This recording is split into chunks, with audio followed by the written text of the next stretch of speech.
வணக்கம் ஃப்ரெண்ட்ஸ்.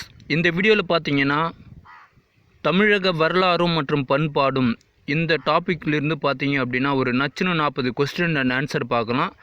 இது வந்து ஜென்ரலாக புக்கில் இருக்கக்கூடிய தகவல் எல்லாம் சேமித்து ஒரு நச்சுன்னு 40 கொஸ்டின் அண்ட் ஆன்சர் நான் கொடுத்துருக்குறேன். சரிங்களா? வாங்க முதல் கொஸ்டின் பார்க்கலாம். சோழர் காலத்தில் கிராம சபை உறுப்பினர்களை தேர்ந்தெடுக்கும் முறையை பற்றி குறிப்பிடும் கல்வெட்டு எது அப்படின்னா உத்திரமேரூர் கல்வெட்டு. சோழர் காலத்தில் கிராம சபை உறுப்பினர்களை தேர்ந்தெடுக்கும் முறையை பற்றி குறிப்பிடும் கல்வெட்டு எது அப்படின்னா உத்திரமேரூர் கல்வெட்டு. இரண்டாவது கொஸ்டின் பாருங்கள். சோழ மரபினை தோற்றுவித்தவர் யார் அப்படின்னா விஜயலாய சோழன். சோழ மரபினை தோற்றுவித்தவர் விஜயலாய சோழன். மூன்றாவது கொஸ்டின் பாருங்கள். சைவ திருமுறைகளை தொகுத்தவர் யார் அப்படின்னா நம்பியாண்டார் நம்பி. சைவ திருமுறைகளை தொகுத்தவர் யார் அப்படின்னா நம்பியாண்டார் நம்பி. நான்காவது கொஸ்டின் பாருங்கள். தஞ்சை பெரிய கோவிலின் 1000வது விழா எப்பொழுது நடைபெற்றது அப்படின்னா 2010 செப்டம்பர் 25. சரிங்களா? தஞ்சை பெரிய கோவிலின் 1000வது விழா எப்பொழுது நடைபெற்றது அப்படின்னா 2010 செப்டம்பர் 25. ஐந்தாவது கொஸ்டின் பாருங்கள். மெய்கண்டார் இயற்றிய நூல் எது அப்படின்னு பார்த்தீங்கன்னா சிவஞான போதம். மெய்கண்டார் இயற்றிய நூல் சிவஞான போதம். ஆறாவது கொஸ்டின் பாருங்கள். உலகளந்த சோழன் என்று புகழப்படுபவர் யார் அப்படின்னா முதலாம் ராஜராஜன். உலகளந்த சோழன் என்று புகழப்படுபவர் யார் அப்படின்னா முதலாம் ராஜராஜன். ஏழாவது கொஸ்டின் பாருங்கள். பிற்கால பாண்டிய மரபை யாரால் எழுச்சி பெறப்பெற்றது அப்படின்னு பார்த்தீங்கன்னா முதலாம் சடையவர்மன். பிற்கால பாண்டிய மரபு யாரால் எழுச்சி பெற்றது அப்படின்னு பார்த்தீங்கன்னா முதலாம் சடையவர்மன். எட்டாவது கொஸ்டின் பாருங்கள். பிற்கால பாண்டியர்களை பற்றி அறிய உதவும் கல்வெட்டு எது அப்படின்னா கோப்பெருஞ்சிங்கனின் வயலூர் கல்வெட்டு. பிற்கால பாண்டியர்களை பற்றி அறிய உதவும் கல்வெட்டு எது அப்படின்னா கோப்பெருஞ்சிங்கனின் வயலூர் கல்வெட்டு. ஒன்பதாவது கொஸ்டின் பாருங்கள். பாண்டியர்களின் உள்ளாட்சி முறையை பற்றி குறிப்பிடும் கல்வெட்டு எது அப்படின்னா மானூர் கல்வெட்டு. பாண்டியர்களின் உள்ளாட்சி முறையை பற்றி குறிப்பிடும் கல்வெட்டு எது அப்படின்னு பார்த்தீங்கன்னா மானூர் கல்வெட்டு. இதுவே சோழர்களின் உள்ளாட்சி முறையை பற்றி குறிப்பிடும் கல்வெட்டு எது அப்படின்னு கேட்டோன்னா உத்திரமேரூர் கல்வெட்டு. சரிங்களா? 10வது கொஸ்டின் பாருங்கள். திருவைகுண்டம் பெருமாள் கோவிலில் கோபுரத்தை கட்டியவர் யார் அப்படின்னா சுந்தரபாண்டியன். திருவைகுண்டம் பெருமாள் கோவிலில் கோபுரத்தை கட்டியவர் யார் அப்படின்னா சுந்தரபாண்டியன். 11வது கொஸ்டின் பாருங்கள்.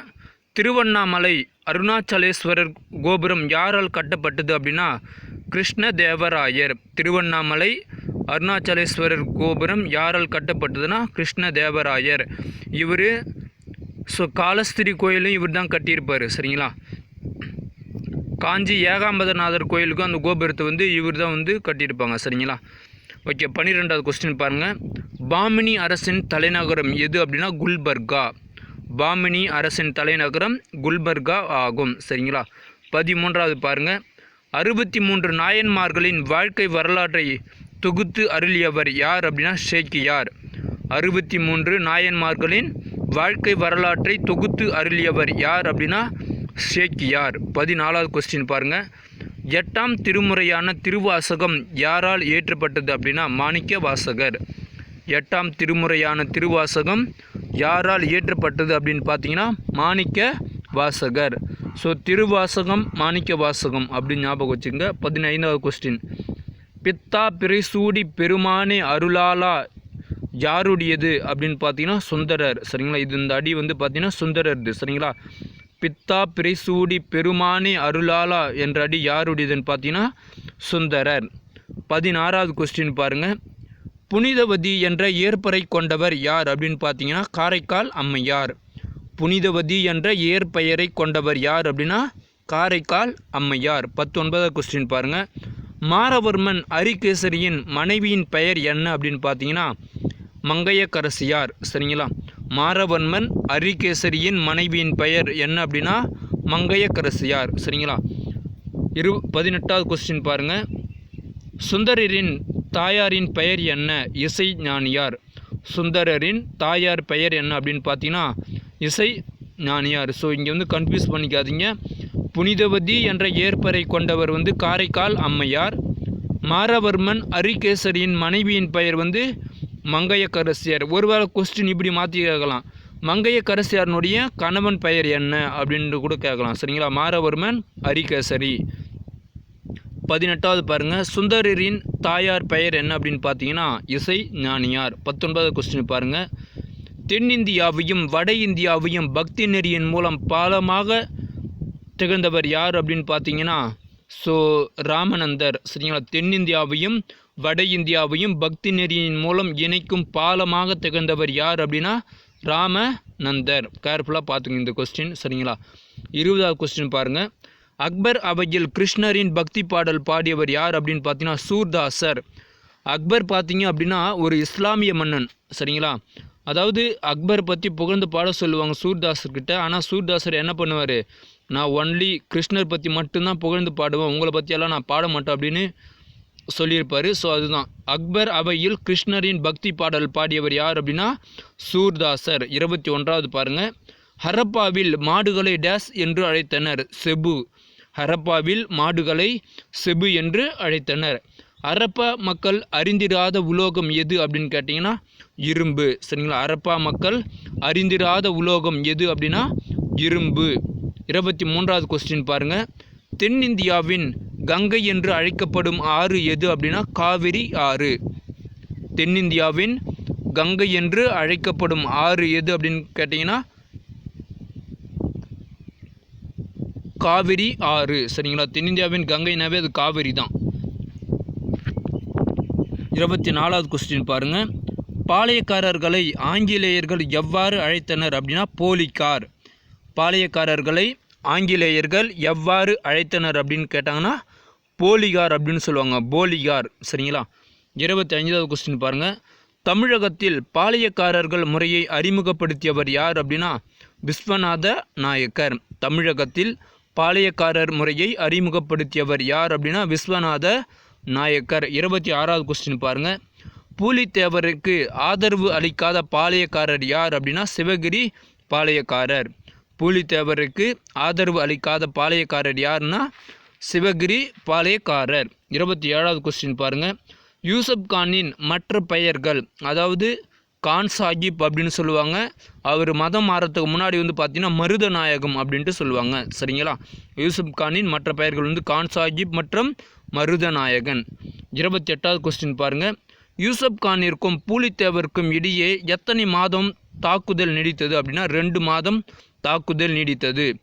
யூசப் கானிற்கும் பூலித்தேவருக்கும் இடையே எத்தனை மாதம் தாக்குதல் நீடித்தது அப்படின்னா 2 மாதம். 29வது கொஸ்டின் பாருங்கள், பூலித்தேவரின் படைப்பிரிவுகளில் ஒற்றனுக்கு தலைமையேற்று நடத்தியவர் யார் அப்படின்னா ஒண்டி வீரன்.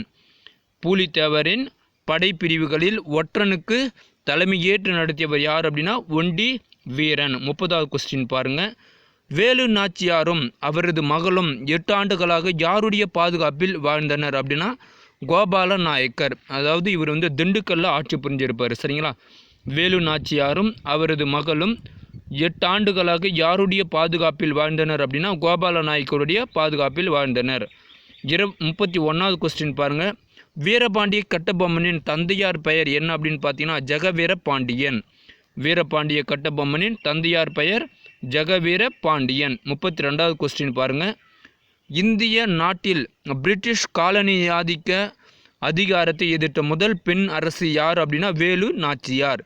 இந்திய நாட்டில் பிரிட்டிஷ் காலனி ஆதிக்க அதிகாரத்தை எதிர்த்த முதல் பெண் அரசு யார் அப்படின்னு பார்த்தீங்கன்னா வேலு நாச்சியார். அதாவது ஜான்சி ராணிக்கு முன்னாடியே வந்து வேலு நாச்சியார் வந்து ஆங்கிலேயர்களை எதிர்த்து போரிட்டவங்க. சரிங்களா, 33வது பாருங்கள், பானர்மன் கட்டபொம்மனை சரணடையுமாறு யாரை தூது அனுப்பினார் அப்படின்னு பார்த்தீங்கன்னா ராமலிங்கர்.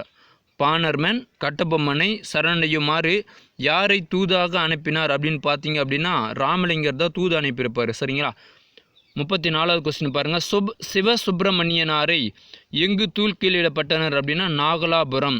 சிவசுப்பிரமணியனாரை எங்கு தூக்கிலிடப்பட்டனர் அப்படின்னு கேட்டாங்கன்னா நாகலாபுரம், செப்டம்பர் 13, 1799. சரிங்களா, உடனே வீரபாண்டிய கட்டபொம்மனை எங்கு தூக்கிலிட்டார் அப்படின்னு பார்த்தாங்கன்னா கயத்தாறு. சரிங்களா, வீரபாண்டிய கட்டபொம்மனை எங்கு தூக்கிலிட்டனர் அப்படின்னா கயத்தாறு அப்படின்ற இடத்துல. சரிங்களா, 1799 இவரையும் தூக்கிலிட்டிருப்பாங்க. சரிங்களா, ஐ திங்க் அக்டோபர் 16 அப்படின்னு நான் நினைக்கிறேன். சரிங்களா, ஓகே. 36வது கொஸ்டின் பார்க்கலாம். மருது சகோதரர்களின் கழகம் பிரிட்டிஷாரின் குறிப்புகளில் டேஸ் என்று குறிப்பிட்டனர் அப்படின்னா இரண்டாவது பாளையக்காரர் போர். சரிங்களா, மருது சகோதரர்களின் கழகம் பிரிட்டிஷாரின் குறிப்புகளில் டேஸ் என்று குறிப்பிட்டனர் அப்படின்னா இரண்டாவது பாளையக்காரர் போர் அப்படின்னு குறிப்பிட்டாங்க. 37வது கொஸ்டின் பாருங்கள். தென்னிந்திய புரட்சி என்று அழைக்கப்படுவது யாருது அப்படின்னா மருது சகோதரர்களுடைய கழகம்தான். தென்னிந்திய புரட்சி என்று அழைக்கப்படுவது எது அப்படின்னா மருது சகோதரர்களின் கழகம். ஸோ 38வது கொஸ்டின் பாருங்கள். பழைய கோட்டை மன்றாடியார் பட்டம் பெற்ற மதிப்புமிகு குடும்பத்தில் பிறந்தவர் யார் அப்படின்னா தீரன், அதாவது என்ற தீர்த்தகிரி. சரிங்களா, பழைய கோட்டை மன்றாடியார் பட்டம் பெற்ற மதிப்புமிகு குடும்பத்தில் பிறந்தவர் யார் அப்படின்னு கேட்டாங்கன்னா தீரன், அதாவது தீர்த்தகிரி. சரிங்களா, ஓடாநிலை கொரில்லா போர் முறையை கையாண்ட முதல்வர் யார் அப்படின்னு பார்த்தீங்கன்னா தீரன் சின்னமலை தான். சரிங்களா, ஓடாநிலை அப்படின்னாவே தீரன் சின்னமலை தான் சொல்லணும். 40வது கொஸ்டின் பாருங்கள். வேலூர் புரட்சியின் போது புதிய இராணுவ விதிமுறையை அறிமுகப்படுத்தியவன் யார் அப்படின்னா சர் ஜான் கிராடக். சரிங்களா, வேலூர் புரட்சியின் போது புதிய இராணுவ விதிமுறையை அமைத்தவன் அல்லது அறிமுகப்படுத்தியவன் யார் அப்படின்னா sir John Cradock. Okay guys, இன்னைக்குண்டான நச்சுன்னு 40 கொஸ்டின் ஆன்சர் பார்த்தாச்சு. சரிங்களா, இந்த வீடியோவிலிருந்து அட்லீஸ்ட் ஒரு கொஸ்டின் டிஎன்பிஎஸ்சிக்கு வரத்துக்கு வாய்ப்புகள் நிறைய இருக்குது. சரிங்களா, ஸோ ப்ளீஸ் ஸ்கிப் பண்ணாமல் முழுமையாக பார்த்தீங்கன்னா தான் உங்களுக்கு புரியும். இந்த வீடியோ உங்களுக்கு பிடிச்சிருக்கு நான் நம்புகிறேன். இந்த வீடியோ உங்களுக்கு பிடிச்சிருந்தனா மறக்காமல் லைக் பண்ணுங்கள். இந்த வீடியோ பற்றின தகவலை கீழே கமெண்ட் பண்ணுங்கள், உங்களுடைய ஃப்ரெண்ட்ஸுக்கு ஷேர் பண்ணுங்கள். இது வரைக்கும் நம்முடைய லோக்கல் தமிழ் டிஎன்பிஎஸ்சி ஷார்ட்கட் சேனலை சப்ஸ்கிரைப் பண்ணாதுங்க, ப்ளீஸ் சப்ஸ்கிரைப் பண்ணிக்கோங்க. நாளைக்கு நச்சுன்னு 40 கொஸ்டின் அண்ட் ஆன்சர் பார்க்கலாம். இந்த வீடியோ பார்த்ததற்கு நன்றி. அடுத்த ஒரு வீடியோவில் சந்திப்போம். நன்றி.